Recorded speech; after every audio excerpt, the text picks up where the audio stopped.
बॉलीवुड में राजनीतिक पृष्ठभूमि पर अपराध या आपराधिक पृष्ठभूमि पर राजनीति को दिखाने वाली वेब सीरीज की कोई कमी नहीं है। अलग अलग OTT प्लेटफॉर्म्स पर कई ऐसी कहानियों की भरमार है जहां राजनीति और अपराध एक दूसरे से जुड़े हुए हैं। बीते शुक्रवार OTT प्लेटफॉर्म नेटफ्लिक्स पर रिलीज हुई वेब सीरीज चूना ज्योतिष की पृष्ठभूमि पर एक हाइस्ट सीरीज है, जिसमें राजनीति को कहानी में एक तत्व की तरह इस्तेमाल किया गया है और यही प्रयोग इस सीरीज को बाकी पॉलिटिकल क्राइम सीरीज से अलग बनाता है। इस सीरीज का अहम काम सियासी लोगों को ग्रह नक्षत्रों की चाल और काल दशाओं में गहरा यकीन दिलाना है। इस हिसाब से नेटफ्लिक्स की यह सीरीज बाकी क्राइम सीरीज से काफी अलग लगती है। कुछ कमजोर बिंदुओं को छोड़ दें तो चूना एक मनोरंजक वेब सीरीज है जो दर्शकों को अपने कथानक, किरदारों और घटनाओं से बांधे रखती है। यह सीरीज ज्योतिष और वर्चुअल रियलिटी तक का सफर कराती है। कहानी के एक छोर पर अविनाश शुक्ला हैं, जो उत्तर प्रदेश का बाहुबली नेता है। खुद प्रदेश सरकार में मंत्री है और अब सरकार गिराकर खुद मुख्यमंत्री बनने का सपना देख रहा है। इस किरदार का ज्योतिष में प्रगाढ़ विश्वास और श्रद्धा है। धरती पर कोई भी कदम उठाने से पहले यह अंतरिक्ष में ग्रहों की चाल देखता है। इसका दिमाग तेज है, इसलिए इसे कैलकुलेटर शुक्ला भी कहते हैं। मुख्यमंत्री बनने के लिए MLA खरीदने हैं, जिसके लिए इन्हें 800 करोड़ रुपए की जुगाड़ करनी होगी और इसके लिए शहर का सबसे बड़ा बिल्डर शेनाय इनकी मदद कर रहा है। बदले में शेनाय को एक बहुत बड़ा प्रोजेक्ट मिला है जो पठानी टोला की बस्ती को मिटाकर खड़ा किया जाना है। इसका जमकर विरोध हो रहा है और इसे लीड कर रहा है अंसारी।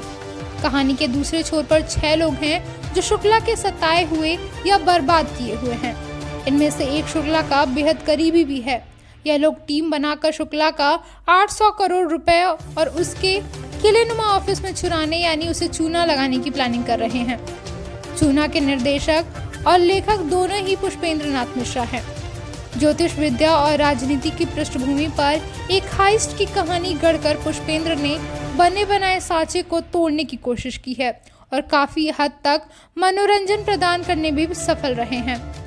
सीरीज की कहानी सूत्रधार अरशद वारसी हैं, जिनके वॉइस ओवर के साथ कहानी आगे बढ़ती रहती है। दृश्य जिस तरह से कहानी कहने के क्रम में आगे बढ़ते हैं, उसमें वॉइस ओवर की जरूरत महसूस नहीं होती, पर ह्यूमर की एक अतिरिक्त परत इसमें जरूर नजर आती है। खासकर किरदारों के चित्रण और बैक स्टोरी को हास्य के साथ प्रस्तुत करने में वॉइस ओवर काफी मदद करता है। इसके डायलॉग सटीक हैं और किरदारों के गुणों के हिसाब से बदलते हैं। गैंगस्टर याकूब अंसारी और पुलिस कांस्टेबल बांके के बीच टॉम एंड जेरी वाली समीकरण दिलचस्प है और दोनों की एक दूसरे के लिए नफरत और प्यार भी देखने लायक है। लेखन में बहुत चतुराई के साथ सत्ता वर्सेस आम आदमी की जंग को पिरोया गया है।